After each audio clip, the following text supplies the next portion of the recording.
welcome to the Hennessey podcast that we're now rebranding as American Horsepower, AmericanHorsepower.com.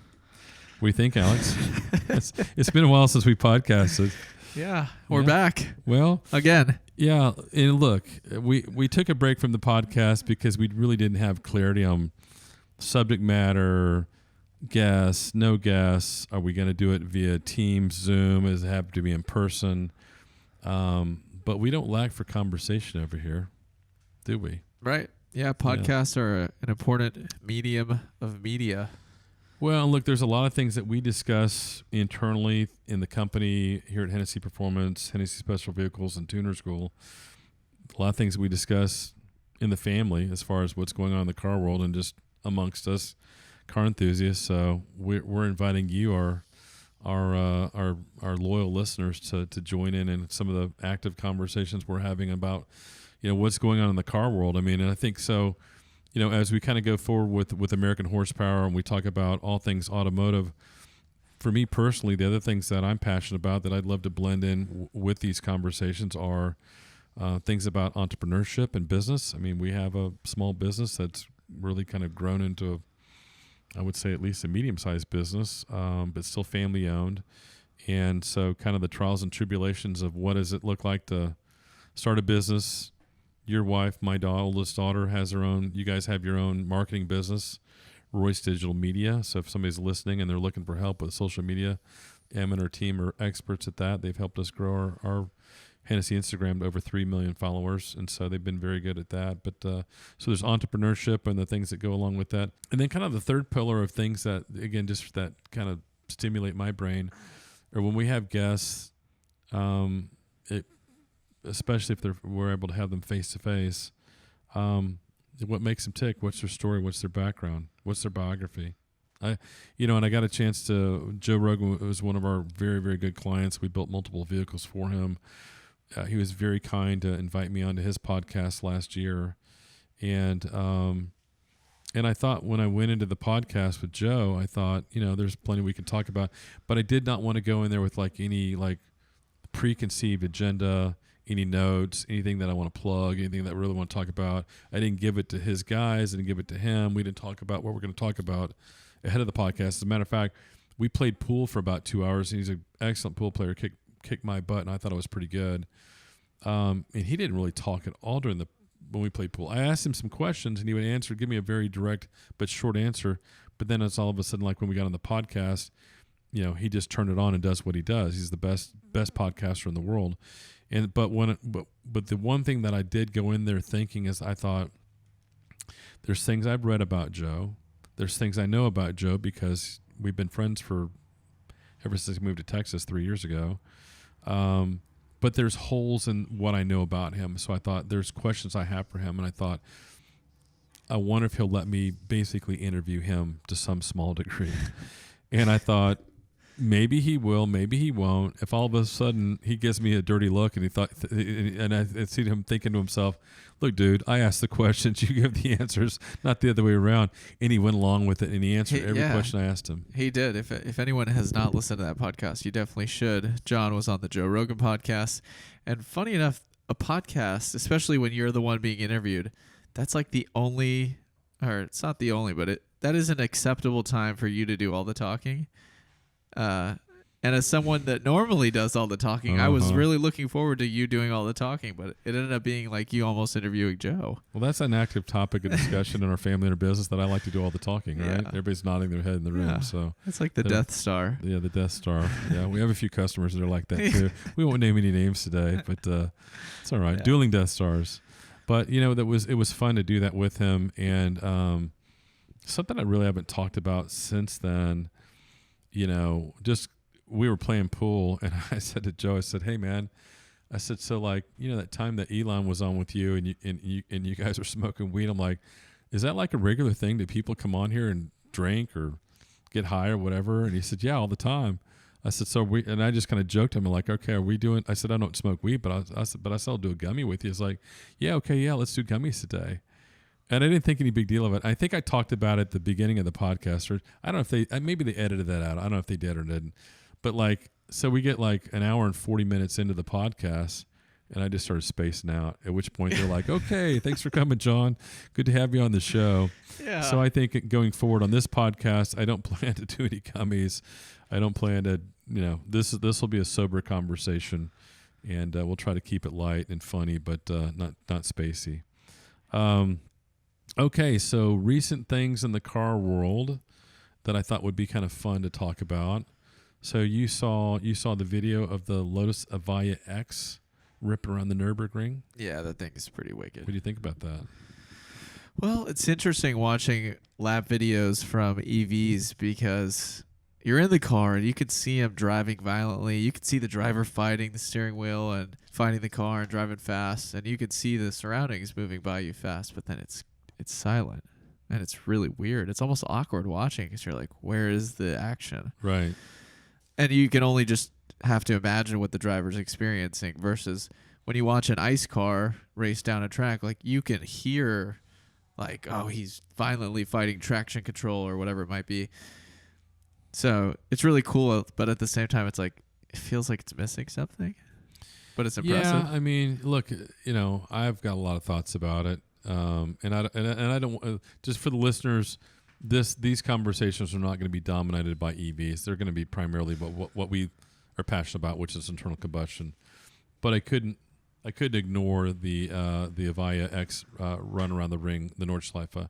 So just hear my kind of high level thoughts about it. The car ran a 624, which is very, very fast. Okay, the current production car lap record on road legal tires is AMG 1.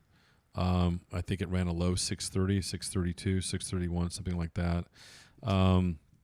So here we are. There's an EV that's 7 seconds faster. But when you watch the video and you look at the various news stories on Top Gear and other websites, it looked like a straight up race car to me. So it's got this crazy aero package with like 6,000 plus pounds of downforce, on a car that might weigh, I don't know what it weighed.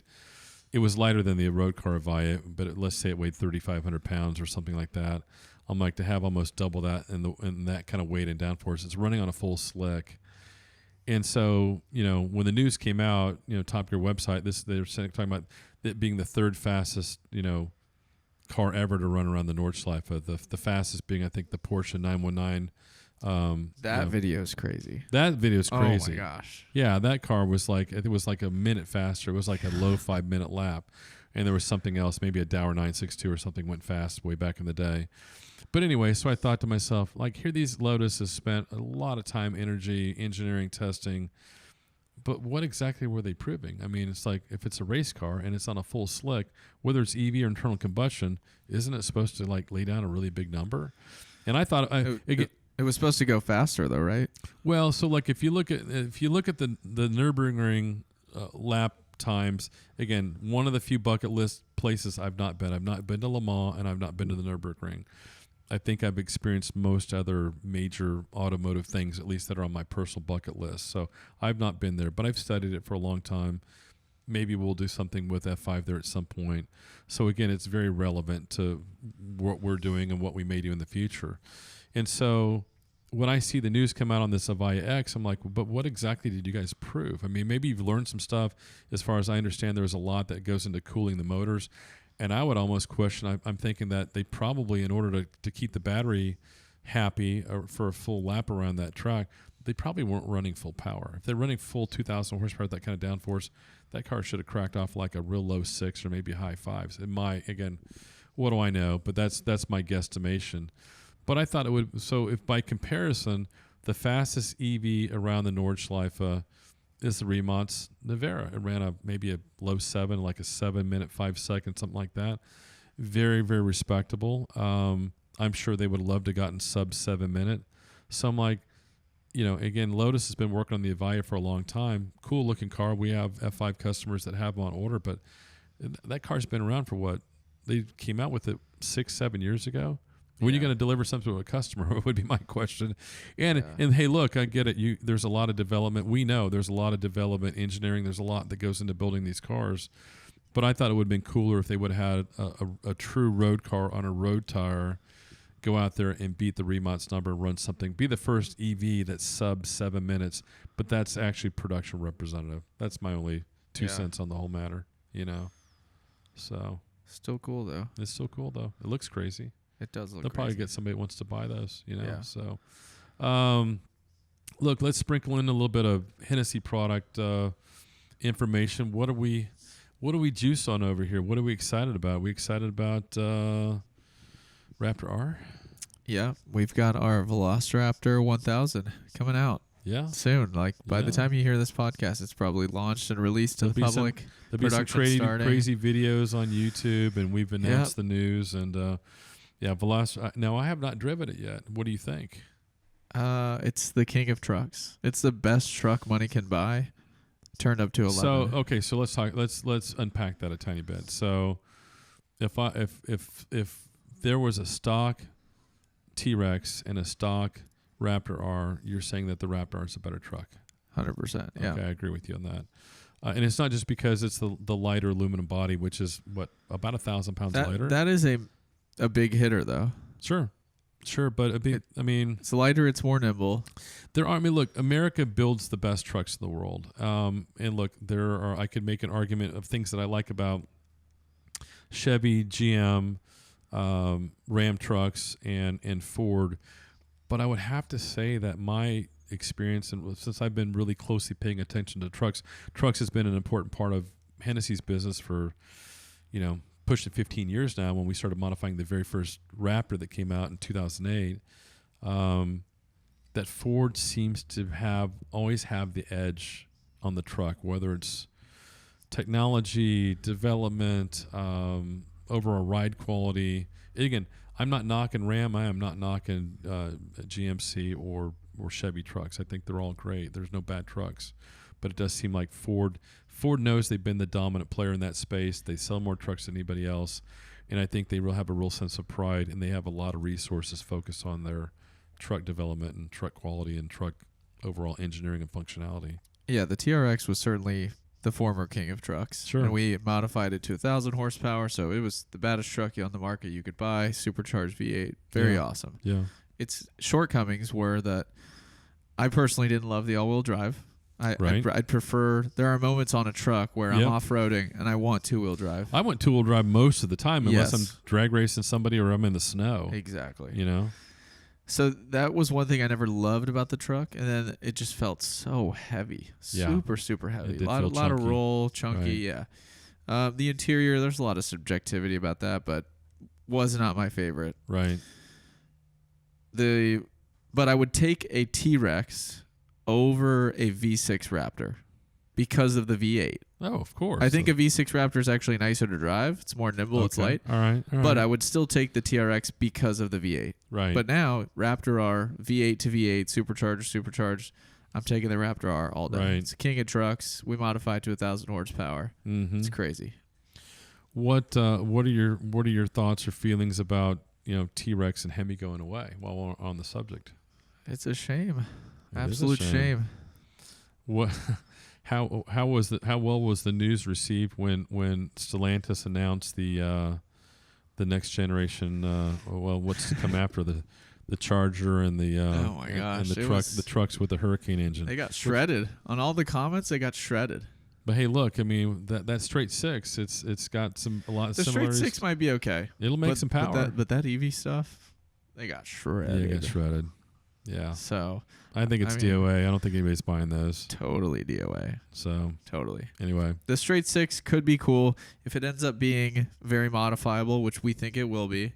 If it ends up being very capable in terms of handling a lot of power and a lot of boosts, similar to a 2JZ, to a B58 straight six, then that could be okay. But it's going to be weird having a muscle car, right? Challenger, Charger, those are muscle cars, no doubt about it. But then wouldn't that be funny? Like again, the guy Kaniskis and the guys at Dodge with the Hemi, like they had like this. Like, wouldn't you say that the Hellcat and the Hemi people, for the most part, are like, they call it the brotherhood of muscle, but like these guys are like hardcore. Right, so I don't think you're ever convincing them to buy any. They're loyalists. They're loyalists. So, but I think the Charger looks nice. I think with the Hurricane, which again, whether it's the BMW straight six or the 2JZ, I wouldn't be surprised to see like JDM guys like wanting to buy those cars. You know, but that's Yeah, that's a yeah. whole different crowd. That's It's- completely yeah. different genre of buyers than your V8 musclehead Right. brother of muscle. You know, the brotherhood of muscle, as Kaniskus refers to it, which I think is great branding.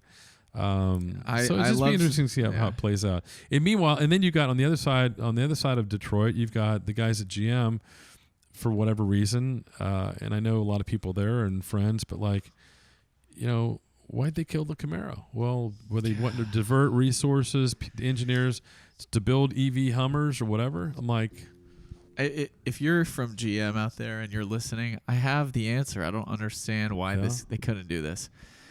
The 6th gen Camaro, they missed a huge piece. okay, They missed the Z28. yeah, And it's so obvious. Sure. I get that they had the ZL1. The ZL1 was awesome. The ZL1 1LE was awesome. Okay, cool.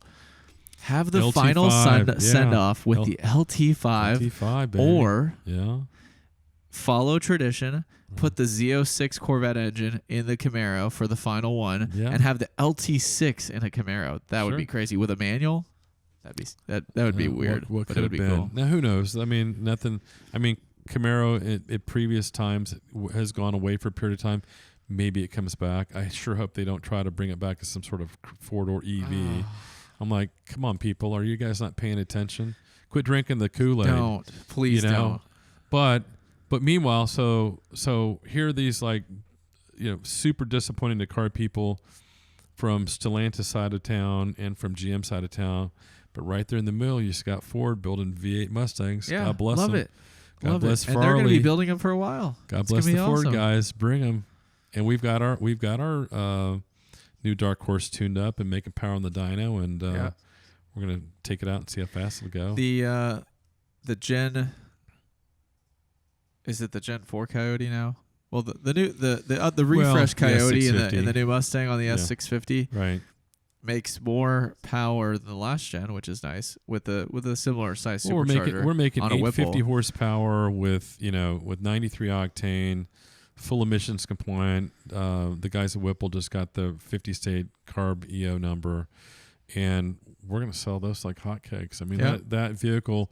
So you're That's talking a lot about of horsepower per dollar. You're talking about Dark Horse with the manual, all the connectivity. We'll have a graphics package. We'll have the horsepower, 850 horsepower to start. It'll go up from there, and probably a set of wheels all in. You're looking at $115,000 all in. So just tremendous value. Again, this is something that the company will be promoting in the next, in the near future. And anyway, just a great platform, but it's sad to no longer have that competition. I mean, there's been that competition between Mopar, pony cars. So whether it's Challenger, Charger on the Mopar side, Camaro, and Mustang, going back to the 60s. Now, there's been different times in the market where maybe for a period of time, a certain Camaro or Mopar product that maybe didn't exist in that space, but you've had that rivalry between at least two at any given time, at least two of those three rivals. So it's like the Coyote and the Roadrunner. They've been fighting each other for frickin' 50, 60 years, and now all of a sudden, no more. So anyway, thanks Ford guys for giving us an American V8 muscle car, pony car that we can still buy. Yeah. Please keep it coming. With the manual, too. You can still get a manual. And by the way, while we're on that subject, so something, again, that we talk a lot about within the company, within the family, it's an active conversation, and for our listeners and people watching on YouTube, please give us your comments.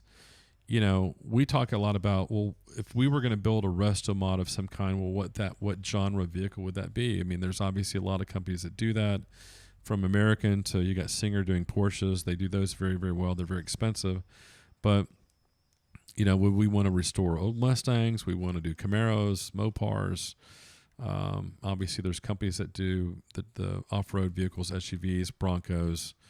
A lot of companies that do that kind of stuff. So anyway, it's something that we actively talk about, but we would only want to do it if it was really cool and very special and had, obviously a cool performance angle to it. So if you're listening and have any thoughts or comments about what vehicles in that space that you'd like to see us potentially Restomod at some level of scale, one-offs for us don't really work. I mean, we can do one-offs. We've done one-offs.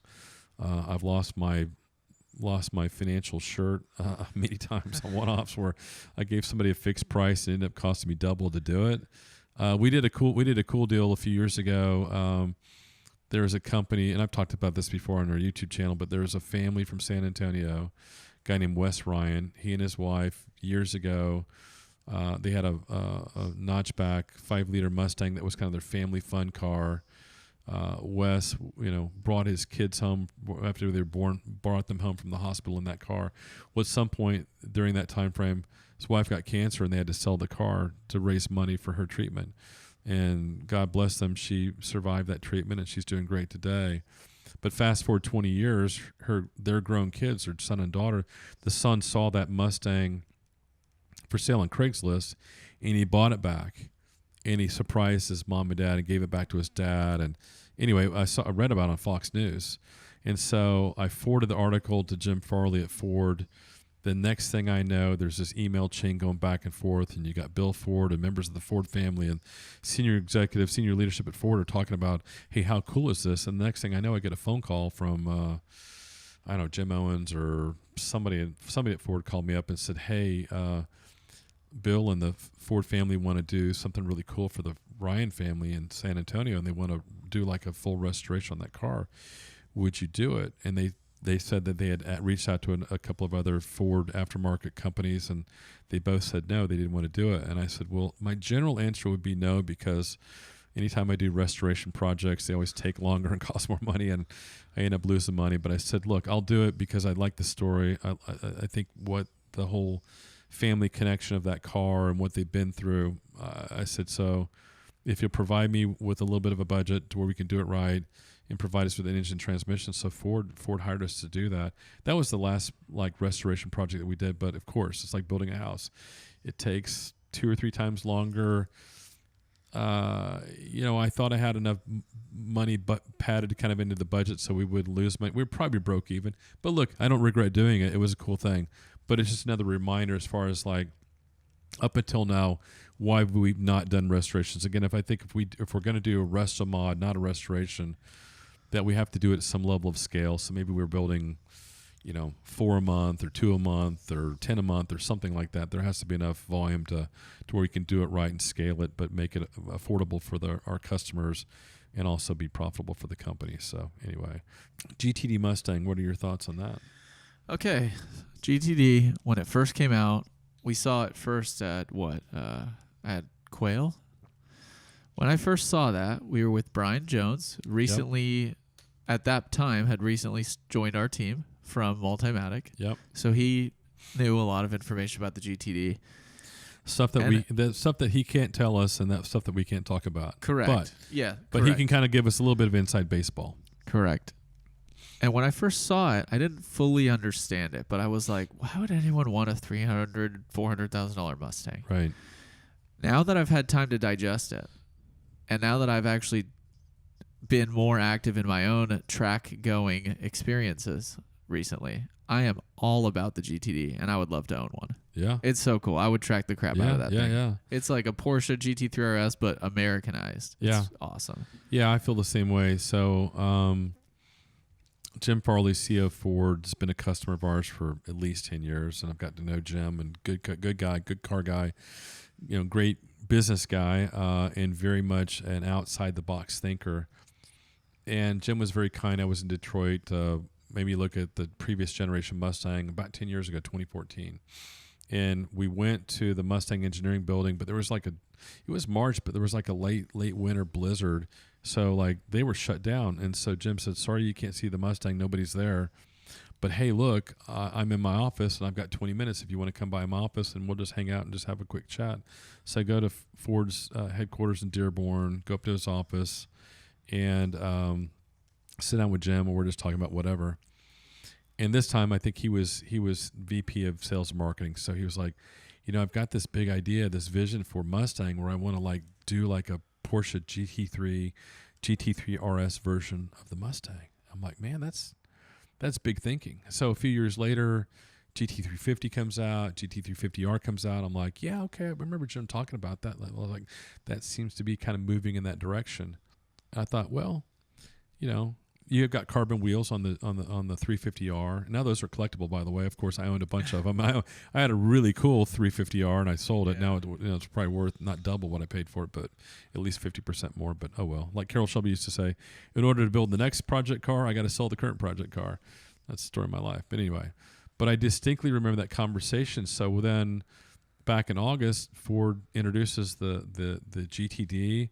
Brian Jones, our head of engineering, formerly with Multimatic, again very intimately involved in that project, and was chief engineer on Ford GT, and anyway knows a lot about how their process is. The more we kind of like heard about like how badass this car was, and all the moving the gearbox to the back, and so the weight distribution, carbon fiber. It has 325 wide tires in the front. We were at Michelin a few weeks ago. Taking a tour at Michelin, we saw some prototype tires. So there's just so many badass things about the car. And to your point, as I've gotten to know more about the car and kind of know more about like Ford and Multimatic's process on how they develop this car, I'm thinking, of course I want one. I mean, I'd be a fool not to get one. And so, but then I thought back about the conversation with Farley from 10 years ago. And I texted Jim and I said, dude, I was sitting in your office when you had the vision of a GT3 RS version of Mustang. I said, you may not remember that conversation, but I sure do. And I said, like I'm hearing like coming out of your mouth, like something very historic for as far as an American built, I would really regard that car in the category of a supercar. Okay. And so fast forward now, I'm like, here it is. It's under development. It will probably go to the Nürburgring. It will probably run I don't know that it will run a record number like a low 640, but it's going to run something under 7 minutes. It's going to be very respectable. It's going to be up there with what a GT3 RS would run. Okay. And I'm like, and he said, and he just commented back to me and said, yeah, it took longer than I expected. I'm like, welcome to the club, brother. Yeah. Welcome to the club, man. I'm like, F5 took a lot longer than expected, but the things that are truly great, they take a lot longer. They cost more money, and literally, truly, the blood, sweat, and tears of the people behind it, and the commitment, and the resources to build something like that. So, I was, they opened up their portal on their website, kind of like they did on the Ford GT. You have to apply. Oh my gosh! So, if you're out there and you're interested in a GTD, you go to the Ford Performance website. You click on the I want to apply. I hope you got about a good hour and a half, and you have every blood samples and thumbprints and VIN numbers for every Ford, everything that you've ever owned. But they're like, I think again, when I went through the process, it was a little bit annoying at first, but I'm like, no, they really want to make sure that these cars get in the hands of people that are going to drive them, enjoy them, show them off, and that are true. I think predominantly Ford enthusiasts and Ford brand ambassadors, but I don't think that they're only going to. Again, I don't know. It's my guess that they like to see them. They just want to see them being used. What they don't want to do, I'm pretty sure about this, especially since I was given the opportunity to buy the Ford GT. We'll talk about that on another podcast. I have huge regrets in selling that car, but anyway, yeah. I mean the application process. Yeah. So I go through the whole application process, and again, these are $300,000 to $400,000 cars. I don't know how many they're going to make, but. Again, kind of in our way, we talk about like Venom F5 being like a piece of history. When somebody is inquiring about the car or buying the car, I'm like, you're buying something very special. You're buying an experience, but you're also, we believe, buying a piece of history. I feel like that with GTD.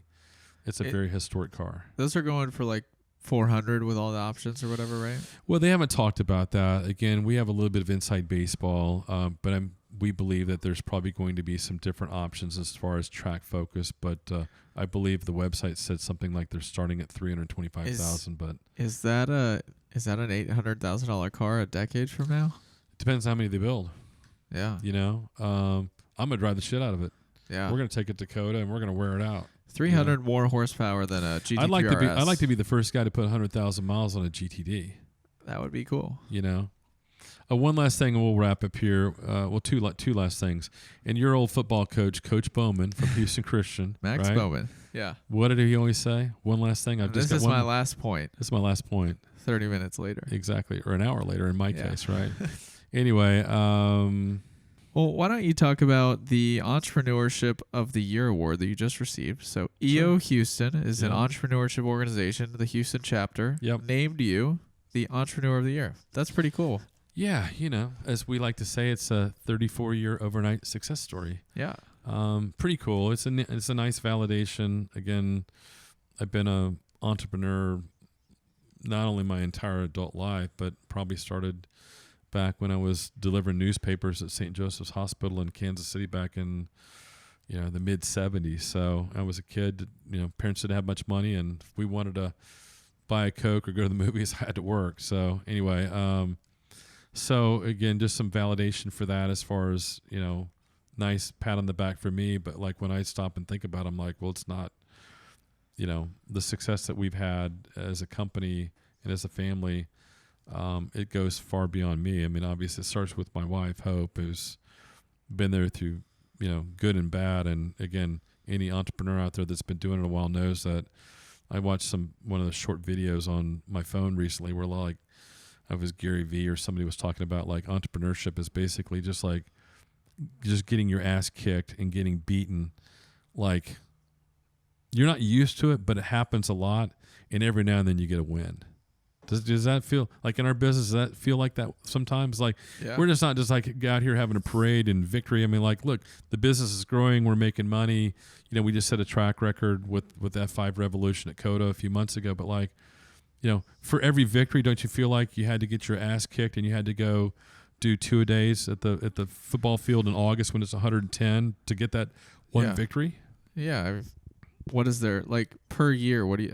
I'm thinking, how many victories do I really feel? Like two a year? Yeah, 3. Well, I mean, like this last month maybe. Last month wasn't a record sales month for us, but the guys did really good. But it's not always that way, right? So like, you just got to just don't give up, just keep grinding. But for there've been plenty of times when I thought as an entrepreneur it's all about me, but I think hopefully as I've gotten older, I've learned like it's all about the team. And we've got you and, great team top to bottom, and everybody here at the company, we're about 100 strong. Everybody shows up every day to win. We don't always win, but we try to get the small victories. But, it's like your coach, y'all's football coach back in the day would say, y'all show up for each other and grind hard for each other. Yeah.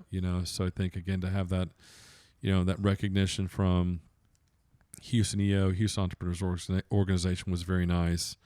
I've got a small group of guys that I'm in a small forum with that we meet once a month, and they're the ones that nominated me and thought that we deserve the recognition for it. But it's really just a reflection of what the company, our people, and our family have been collectively working on together for a long time. I just happen to be the guy that kind of was crazy enough to say let's start this journey 33 plus years ago, so hey, I think that's probably a good stopping point. Again, I think kind of going forward, come tune in with us. We'll talk about time to time, week in, week out. We do want to be consistent with weekly, so there's times I'll try to be on here, but if I'm traveling or not able to do it, Alex, Nathan, the rest of the team, we've got a lot of interesting characters here at the company.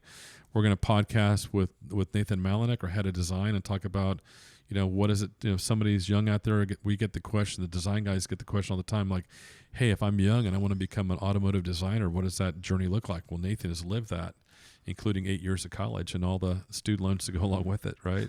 Without any guarantees of getting a job in this business, much less designing a hypercar. We're going to talk with Brian Jones, our head of engineering, our VP of engineering, who, again, previously chief engineer for AMG 1, chief engineer for Ford GT, was intimately involved in GTD. At some point, he may be able to talk about certain GTD things.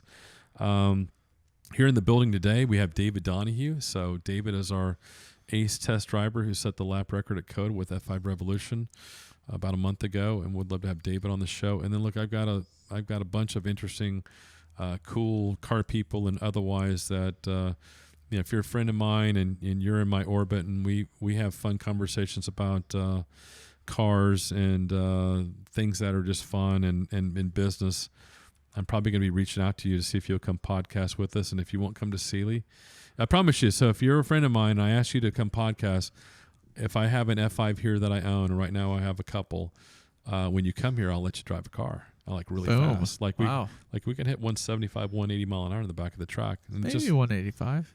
have you gone that fast? Yeah. Crazy, dude. I mean, we're talking about like in just a hair over a quarter of a mile. Anyway, don't tell Emma that you're doing that. Make sure you're wearing a helmet, which you're probably not, but that's okay. You learn it from me. So don't be stupid like us. But anyway, we've got some really cool folks. I'm not going to name any names, but I did name one name earlier in the podcast, but we got some very interesting people that I've been able to connect with over the years, generally through automotive, and we want to hear their story. We want to hear what they love about cars, what they love about business entrepreneurship, and we want to hear kind of what makes them tick, good or bad. So anyway, thank y'all for tuning in.